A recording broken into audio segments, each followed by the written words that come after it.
ایک تیرا ہی دربار ہے جہاں کھوٹا سکہ چل جاتا ہے، باقی تو کہیں کھوٹے سکے نہیں چلتے، صرف ایک تیرا دربار ہے جہاں کھوٹے سکے چل جاتے ہیں۔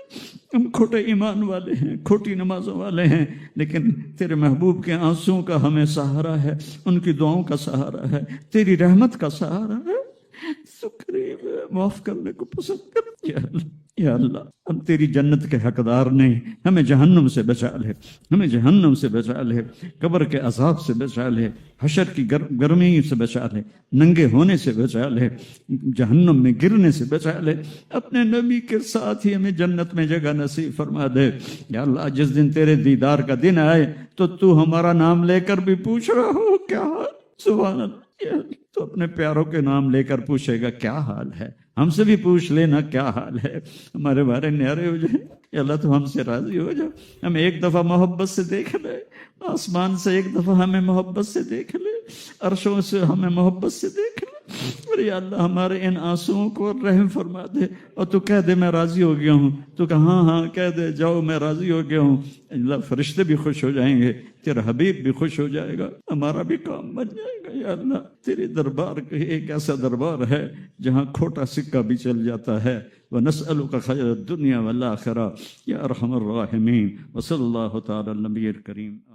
میرا اللہ کہتا ہے کہ میرا بندہ، میں تیری ماں سے 70 گنا کا مطلب سدا 70 نہیں ہوتا، لا محدود درجے میرا پیار ہے۔ پھر تسلی نہیں ہوتی، یا اللہ تو قرآن تو بھیج رہا ہے، پتہ نہیں ہم عمل کر سکیں گے کہ نہیں کر سکیں گے، تو پھر اللہ کہتا ہے الرحمن الرحیم۔ کیوں ڈر گئے ہو؟ کیوں قرآن کے مطابق دکان نہیں چلاتے، زندگی نہیں گزارتے، جاب نہیں کرتے، زراعت نہیں کرتے، تجارت نہیں کرتے، شادی نہیں کرتے، ساری چیزوں کو بنا لیں تو کیوں ڈرتے ہو؟ رب العالمین پہلی گارنٹی، الرحمن الرحیم پہلے بسم اللہ سے، پھر دوسری گارنٹی اللہ کہ میں اللہ ہوں، نفع نقصان کا مالک ہوں، پھر رب العالمین تم پر مہربان ہوں، تمہارا پالنے والا ہوں، پھر الرحمن الرحیم کی دوبارہ تکرار ہے۔ کیوں ڈرتے ہو؟ رحمان بھی ہوں، رحیم بھی ہوں۔ اب اللہ نے جزا سزا کا بھی ایک رکھا نا، کہ بہت سے لوگ ہیں جو محبت کی بات جتنی بھی کرو الٹا ہی سوچتے ہیں، تو اس کو دھمکانے کے لیے مالک یوم الدین۔ پھر یہ بھی یاد رکھنا کہ میرے پاس جزا سزا کا بھی نظام ہے۔ اس کو اللہ تعالیٰ اتنے خوبصورت انداز میں بیان کرتا ہے کہ ہم تو چونکہ عرب نہیں ہیں، لیکن عربی کچھ پڑھی تھوڑی بہت، اللہ نے اس کا ذوق بھی دیا، تو ابھی ساری بات ہو رہی کہ وہ ایسا ہے، وہ ایسا ہے، وہ ایسا ہے، لیکن آگے ہے ایاک نعبد و ایاک نستعین، یا اللہ تیری ہی بندگی کرتے ہیں، تجھی سے مدد مانگتے ہیں۔ تو ایک دم جیسے اللہ سامنے آ گیا، الحمدللہ رب العالمین الرحمن الرحیم، ان الفاظ نے اس طرح کر دیا جیسے اللہ میرے سامنے آ گیا ہے، جیسے کأنک تراہ، جیسے اللہ میرے سامنے آ گیا تو میں کہتا ہوں ایاک نعبد، یا اللہ میں تو تیری ہی بندگی کرتا ہوں، وَإِيَّاكَ نَسْتَعِينُ، یا اللہ میں صرف تجھے پکارتا ہوں مدد کے لیے، میں کسی اور کو نہیں پکارتا۔ میرے نبی نے حضرت عبداللہ بن عباس سے فرمایا وَإِذَا سَأَلْتَ فَاسْأَلِ اللَّهِ وَإِذَا اسْتَعَنْتَ فَاسْتَعِنْ بِاللَّهِ، کہ اے بچے، اے میرے یا غلام، اے میرے پیارے چچا زاد بھائی، تو ایسا جب تجھے پکارنا ہو تو اللہ کو پکارنا، مدد کے لیے صرف اللہ ہے جو آتا ہے، اللہ کے سوا کوئی مدد نہیں کر سکتا۔ یہ اسباب کی دنیا ہے، ایک دوسرے سے مدد لینا، تو میرے نبی نے قرضے اٹھائے، میرے نبی نے زرہ پہنی، میرے نبی نے تلوار اٹھائی، لیکن وہ کام جو براہ راست اللہ کے ہاتھ میں ہے، ان میں صرف اللہ کو پکارا جاتا ہے، ان میں صرف اللہ کو پکارا جاتا ہے۔ ایاک نعبد و ایاک نستعین، علماء فرماتے ہیں ساری آسمانی کتابوں کا خلاصہ قرآن ہے، اور قرآن کا خلاصہ سورۃ فاتحہ ہے، اور سورۃ فاتحہ کا خلاصہ ایاک نعبد و ایاک نستعین ہے۔ اے میرے اللہ، یا اللہ، یہ صرف اللہ کے ساتھ ہے اور کسی کے ساتھ نہیں ہے۔ پھر اللہ تبارک و تعالیٰ، چونکہ میں نے پہلے شروع میں کہا تھا کہ ہم زندگی گزارنے کا طریقہ نہیں جانتے، تو اللہ نے ہم سے یہ دعا ہم پہ فرض کر دی کہ تم نے یہ مانگنا ہے، جو کہ تم اندھے ہو، جاہل ہو، کہو اہدنا۔ کتنی ضروری ہے، اللہ کہتا ہے روٹی مانگو، پانی مانگو، بیوی مانگو، بچے مانگو، جی کپڑے مانگو، زمین مانگو، جائیداد مانگو، صحت مانگو، عزت مانگو، سب کچھ مانگو، لیکن ایک چیز اللہ نے فرض کر دی کہ میرے بندے اگر تو ہدایت کے بغیر مر گیا تو برباد ہو جائے گا، لہذا تم پہ واجب کرتا ہوں، فرض کرتا ہوں کہ کہ اہدنا، الصراط المستقیم. اہدنا پہلے میں بتا چکا ہوں کہ ہدا یا اللہ وہ چٹان دکھا دے جس کو دیکھ کر میری زندگی کی راہیں صحیح جگہ تک مجھے پہنچائیں. ہدا عرب اس کو سن کے ہل گئے تھے کہ وہ محاورہ سمجھتے تھے، ہم محاورہ نہیں سمجھتے، لیکن عرب کیوں ہل گئے تھے؟ کہتے کیا کمال ہے یار، یہ کیا آدمی کہاں سے بولتا ہے، کیا بولتا ہے. وہ تو ابو جہل سے پوچھا اخنس ابن شریک نے، سچ سچ بتا محمد جھوٹے ہیں کہ سچے ہیں؟ کہنے لگا اللہ کی قسم سچے ہیں، پر نہیں مانوں گا، میں بنو ہاشم سے مقابلہ کروں گا، نہیں مانوں گا، سچے ہیں. تو اہدنا یا اللہ وہ چٹان دکھا، وہ کیا؟ وہ قرآن ہے جس کو دیکھ کر میں تجھ تک پہنچ جاؤں. صراط سیدھے راستے کو کہتے ہیں، صراط جس پر کسی قسم کا کوئی کھڈا نہ ہو، جیسے موٹر وے. اب موٹر وے بنائے تو ہم لوگ اپنے گاؤں سے، ابھی میں گاؤں سے ہی بات کر رہا ہوں، ملتان کے لیے جانا ہو، لاہور، اسلام آباد، فیصل آباد، موٹر وے سے جاتے ہیں. صراط موٹر وے کو کہتے ہیں. المستقیم جس میں وہ نہ ہو، زیادہ موڑ نہ ہو، بلکہ سیدھا ہو. الذین انعمت علیہم، نعم اس بوٹی کو کہتے ہیں جو سردی گرمی میں خشک نہیں ہوتی، سدا بہار سرسبز ہوتی ہے. تو نعمتن یا اللہ وہ راستہ دے جس میں ہر چیز ملتی ہو، سبزہ بھی ہو، خوشیاں بھی ہوں، اور اس کے راستے میں کوئی سروس اسٹیشن بھی ہو، اور کھانے پینے کا سامان بھی ہو، کوئی بوفے بھی ہو، اور کوئی جو پیٹرول اسٹیشن بھی ہو. آج کی زبان میں کہہ رہا ہوں، یا اللہ وہ راستہ دے جو آباد ہو، جو سرسبز ہو. نعم کے اندر یہ معنی موجود ہے. غیر المغضوب علیہم ولا الضالین. پھر کہا آمین، زور سے کہو آمین. تو میرے رب نے فرمایا کہ یہ مانگو کہ مجھے سیدھی راہ دکھا.